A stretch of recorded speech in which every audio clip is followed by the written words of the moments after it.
नमस्कार दोस्तों, स्वागत है आप सभी लोगों का इंडियन फ्लाइंग के आज की इस नई वीडियो में। रोजाना की तरह हम फिर से आप सभी लोगों के लिए एयरलाइंस और ट्रैवल से जुड़ी हुई कुछ बेहद ज़रूरी और काम की खबरों को लेकर आ चुके हैं। तो बिना किसी देरी के शुरू करते हैं आज की इन बड़ी खबरों को और पहली बड़ी अपडेट ले लेते हैं जो आ रही है यूके को लेकर। जी हाँ दोस्तों, यहाँ पर भारत में कोरोना वायरस के केसेस कम होने के बाद भी अभी भी यूके की गवर्नमेंट और इसके अलावा दुनिया के बहुत सारे देशों ने भारत से अपनी अंतर्राष्ट्रीय उड़ानों को चालू नहीं किया है, जिसको लेकर यहाँ पर भारत सरकार लगातार अपडेट दे रही है कि वो इन सभी देशों से बातचीत कर रही है और बहुत ही जल्दी इन सभी देशों से उड़ानों को चालू किया जाएगा। यहाँ पर यूके को लेकर एक अपडेट सामने आ रहा है जो कि खुद लाइव मीट की तरफ से जारी किया गया है, जहाँ पर बताया गया है कि इस समय भारत के फॉरेन सेक्रेटरी यूके के 2 दिन के दौरे पर हैं और इस 2 दिन के दौरे पर यहाँ पर दोनों देशों के बीच में उड़ानों को चालू किया जाए, इसके लिए बातचीत करने वाले हैं। लाइव मीट की इस रिपोर्ट में बताया गया है कि इस समय भारत के लगभग जितने भी बड़े शहर हैं जैसे कि दिल्ली, मुंबई, बेंगलुरु, हैदराबाद, इन सभी बड़े शहरों में इस समय कोरोना वायरस के केसेस काफ़ी कम हो गए हैं और इसके अलावा भारत में भी रोजाना बेसिस पर जो नए कोरोना वायरस के केसेस हैं वो 40,000 के अंडर में ही रिपोर्ट किए जा रहे हैं। जिसके बाद यहाँ पर भारत सरकार खुद दूसरे देशों से बातचीत कर रही है कि भारत में जब कोरोना वायरस के केसेस कम हो गए हैं तो उन सभी देशों को यहाँ पर रिव्यू करना चाहिए और फ्लाइटों को फिर दोबारा से स्टार्ट करना चाहिए। अभी देखना ही रहता है कि दूसरे देश यहाँ पर भारत की इस रिक्वेस्ट को किस तरीके से एक्सेप्ट करते हैं। क्या सच में यहाँ पर उड़ानों को फिर दोबारा से चालू किया जाएगा या फिर इसके लिए और लंबे समय तक इंतजार करने की जरूरत है। फ्रेंड्स, अगली अपडेट यहाँ पर भारत के विदेश मंत्रालय से आ रही है। आपको बता दें कि विदेश मंत्रालय के एक स्पोक पर्सन ने यहाँ पर जानकारी दी है कि यूरोप के आधे से अधिक देशों ने इस समय कोविशील्ड वैक्सीन का अप्रूवल दे दिया है। इसके अलावा गल्फ के जितने भी देश हैं उन सभी देशों की तरफ से भी कोविशील्ड वैक्सीन का अप्रूवल मिल चुका है। यानी कि इस समय भारत में हैं और आपने कोविशील्ड वैक्सीन लगा रखी है तो आप इन सभी देशों में ट्रैवल करके जा सकते हैं और वहां पर जाने के बाद आपको क्वारंटीन में रहने की भी जरूरत नहीं है। फ्रेंड्स, आगे बढ़ते हैं और अगली बड़ी अपडेट यहाँ पर भारत में गोल्ड स्मगलिंग को लेकर आ रही है। आपको बता दें कि यहाँ पर इंडिगो स्पाइसजेट के स्टाफ के साथ साथ 7 और लोगों को गिरफ्तार किया गया है। इन सभी लोगों को गोल्ड स्मगलिंग के आरोप में गिरफ्तार किया गया है। आपको बता दें कि ये जो मामला है ये दिल्ली एयरपोर्ट का मामला है, जहाँ पर इन सभी लोगों के ऊपर 72 लाख रुपए का गोल्ड स्मगलिंग करने का आरोप लगा है।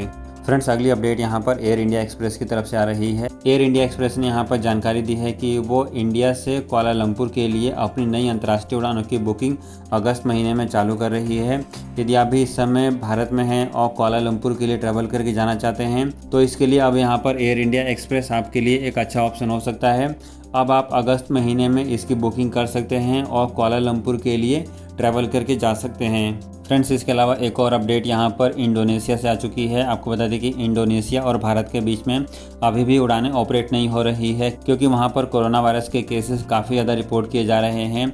इसी को देखते हुए यहाँ पर इंडोनेशिया ने भारत से मदद मांगी है और यहाँ पर भारत सरकार इंडोनेशिया की सरकार को कोरोना वायरस से लड़ने के लिए दवाइयाँ और भी दूसरे तरीके के मेडिकल उपकरण यहाँ पर भारत सरकार इंडोनेशिया की गवर्नमेंट को सप्लाई कर रही है। फ्रेंड्स, आगे बढ़ते हैं और अगली अपडेट यहाँ पर कनाडा को लेकर आ रही है। आपको बता दें कि कनाडा की एम्बेसी जो कि भारत में है वो यहाँ पर अपने ट्विटर हैंडल अकाउंट से ट्वीट करके जानकारी दे रही है।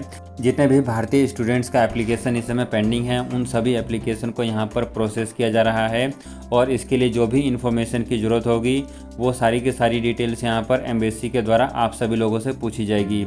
आपको बता दें कि दोनों देशों के बीच में अभी भी उड़ानें ऑपरेट नहीं हो रही है, लेकिन इसके बावजूद भी यदि आप कनाडा के लिए ट्रैवल करके जाना चाहते हैं तो किसी भी दूसरी कंट्री के माध्यम से आप ट्रैवल करके जा सकते हैं। और इसके अलावा इस समय कनाडा की गवर्नमेंट के द्वारा यानी कि कनाडा की एम्बेसी के द्वारा नए वीज़ा और नए एप्लीकेशन को एक्सेप्ट किया जा रहा है। बात करें यहाँ पर कनाडा और भारत के बीच में उड़ानें कब से चालू हो सकती है तो इसको लेकर यहाँ पर जो कनाडा की गवर्नमेंट ने उड़ानों के ऊपर प्रतिबंध लगाया है वो यहाँ पर 22 अगस्त तक लगाया हुआ है। यानी कि 22 अगस्त के बाद ही दोनों देशों के बीच में अंतर्राष्ट्रीय उड़ानें चालू हो सकती हैं। फ्रेंड्स, आगे बढ़ते हैं और अगली अपडेट यहाँ पर यूएई से आ रही है। आपको बता दें कि यदि आप यूएई के लिए ट्रैवल करके जाना चाहते हैं तो यूएई की गवर्नमेंट इस समय 8 कैटेगरी वाले लोगों को यूएई में आने की अनुमति दे रही है। ये 8 कैटेगरी में कौन कौन से लोग आते हैं इसको लेकर एक सेपरेट वीडियो हमने अपने चैनल पर डाल दी है।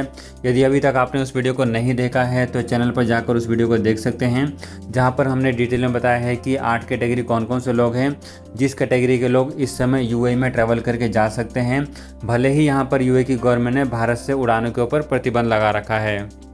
फ्रेंड्स आगे बढ़ते हैं और अगली अपडेट यहाँ पर ऑस्ट्रेलिया और न्यूजीलैंड को लेकर आ रही है। आपको बता दें कि दोनों देशों के बीच में जो एयर बबल्स एग्रीमेंट था, जिसमें कि दोनों देशों के पैसेंजर्स एक दूसरे के देश में ट्रैवल करके जा सकते थे और उनके ट्रैवलिंग पर वहाँ पर क्वारंटीन नहीं किया जा रहा था, अब उस एग्रीमेंट को यहाँ पर ख़त्म कर दिया गया है। आपको बता दें कि ऑस्ट्रेलिया में बढ़ते हुए कोरोना वायरस को देखते हुए न्यूजीलैंड की गवर्नमेंट ने इस एग्रीमेंट को ख़त्म कर दिया है। यानी कि यदि आप इस समय ऑस्ट्रेलिया से न्यूजीलैंड में ट्रैवल करके जाएंगे तो वहाँ पर आपको क्वारंटीन में रहना पड़ेगा। साथ ही साथ यदि आप न्यूजीलैंड से भी ऑस्ट्रेलिया में आते हैं तो भी अब आपको क्वारंटीन में रहना पड़ेगा। इसके अलावा आपको ये भी बताना चाहेंगे कि ऑस्ट्रेलिया और न्यूजीलैंड इन दोनों देशों ने अभी भी अपने अंतर्राष्ट्रीय बॉर्डर नहीं खोले हैं। यदि आप इस समय भारत में हैं या फिर किसी भी देश में हैं और आप ऑस्ट्रेलिया या फिर न्यूजीलैंड के नागरिक नहीं हैं तो इन सभी देशों में ट्रैवल करके नहीं जा सकते हैं। फ्रेंड्स आगे बढ़ते हैं और अगली खबर यहाँ पर ओमान को लेकर आ रही है। आपको बता दें कि ओमान में काफ़ी लंबे समय से लॉकडाउन चल रहा है, लेकिन यहाँ पर टाइम्स ऑफ ओमान की एक रिपोर्ट आई है जिसमें बताया जा रहा है कि अब बहुत ही जल्दी ओमान में लॉकडाउन को ख़त्म किया जाएगा।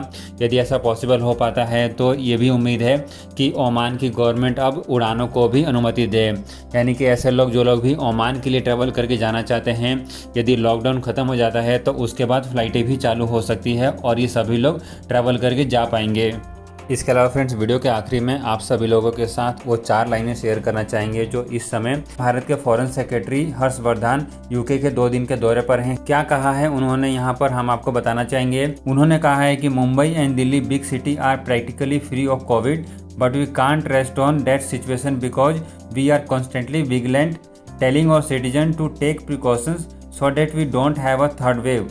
ये जानकारी खुद यहाँ पर हिंदुस्तान टाइम्स और भी कई बड़े मीडिया चैनल्स की तरफ से रिपोर्टिंग करके बताई जा रही है, जहां पर बताया गया है कि इस समय भारत के दोनों बड़े शहर जैसे कि मुंबई, दिल्ली, वहां पर कोरोना वायरस के केसेस कम हो गए हैं और इसको देखते हुए यहां पर यूके की गवर्नमेंट को यहां पर फिर दोबारा से अपने रेड लिस्ट को रिव्यू करना चाहिए और भारत से अपनी अंतर्राष्ट्रीय उड़ानों को चालू करना चाहिए। इस तरीके की खबरें यहाँ पर भारत के कई बड़े मीडिया चैनल्स में लगातार रिपोर्टिंग करके बताई जा रही है।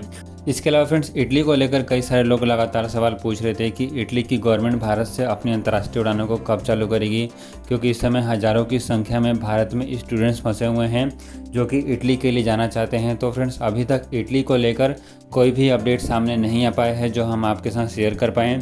जैसे ही इटली से जुड़ा हुआ कोई भी जानकारी हमें मिलेगा हम आपको वीडियो के माध्यम से बताते रहेंगे। तो फ्रेंड्स ये थी आज की एयरलाइंस और ट्रैवल से जुड़ी हुई कुछ बेहद ज़रूरी और काम की अपडेट। यदि आपको वीडियो अच्छी लगी है तो इस वीडियो को लाइक ज़रूर करें और चैनल को यदि अभी तक आपने सब्सक्राइब नहीं किया है प्लीज़ सब्सक्राइब कर लें ताकि आपको ऐसी लेटेस्ट अपडेट समय पर मिलती रहे।